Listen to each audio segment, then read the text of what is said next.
Hey everyone, so in this video I am doing a portrait sketch in my Canson XL Bristol sketchbook with a PENTEL EnerGel ballpoint pen. I do believe this color is brown or sepia, but I could be wrong. Usually with colors I tend to be. So this could be burgundy, but I will check it before I list the things in the description and let you guys know exactly what color it is.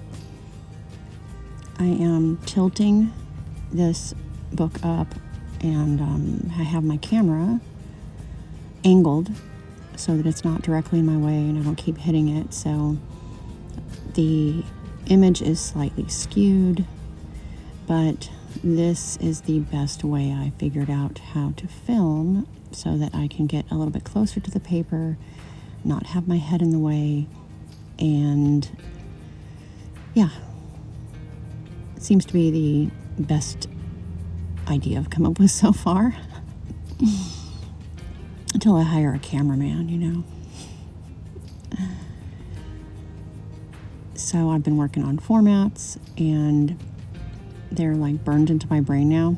So that's the advantage of doing like 200 sketches and using different guidelines and stuff, because eventually you just see them without having to actually draw them, which is exactly what you want when you're working with pen and you are not able to erase anything.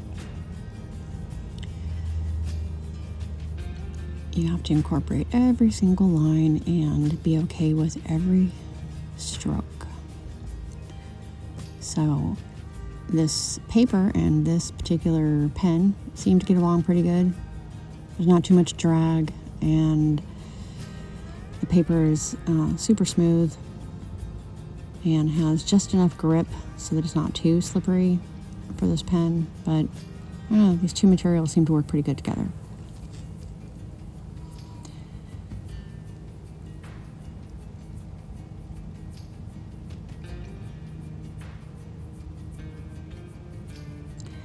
So yeah, about the formats, I'm not quite comfortable drawing from imagination with the whole profiles and upward facing angles yet.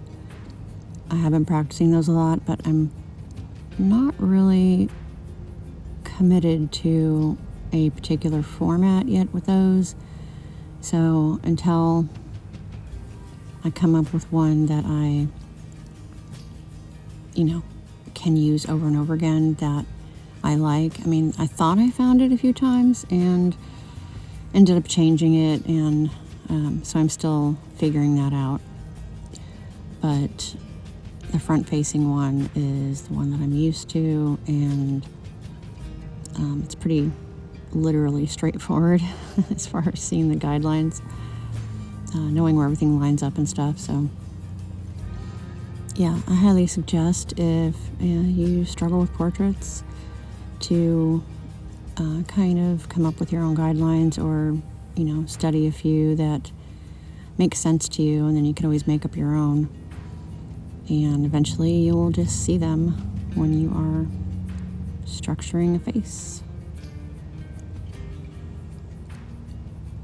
So I am using M-gram watercolors today, and I'm using a triad that I've wanted to try for like a long time now, but the colors just seem so weird in my mind. But I did a little study with them before I did this painting, and I really liked the Pyrrole Red and Prussian Blue combination. I did throw a little yellow ochre in there to fill that yellow spot in the triad. But typically if I was using watercolor paper and not Bristol, I'd be going for the more transparent colors.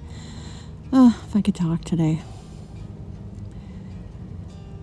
But I don't know, these colors, even without the yellow ochre, really mix well together as far as creating a wide range of tones that are suitable for portraits, yet still have a lot of brilliance to them.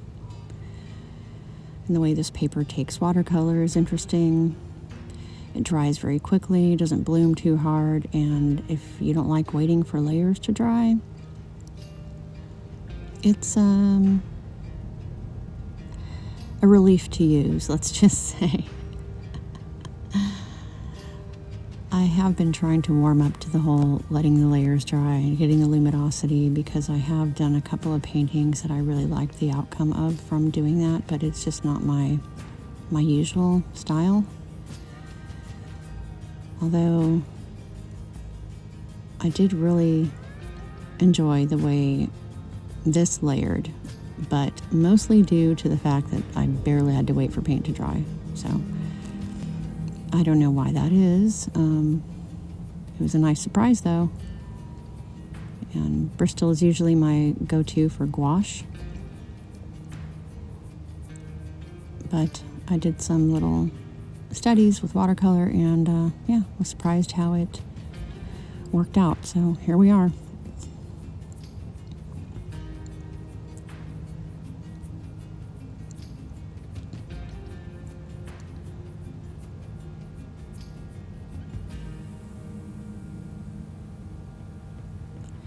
You guys will have to let me know in the comments if you would use this combination or not.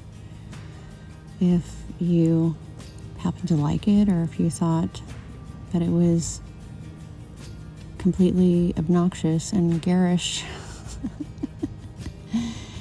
It's kind of giving me like Toulouse-Lautrec vibes. Yeah, so I will let you guys enjoy the rest of this video. And as always, if you like the video, please let me know by giving me a thumbs up, and consider subscribing if you have not already. And with that, I will see you in the next one.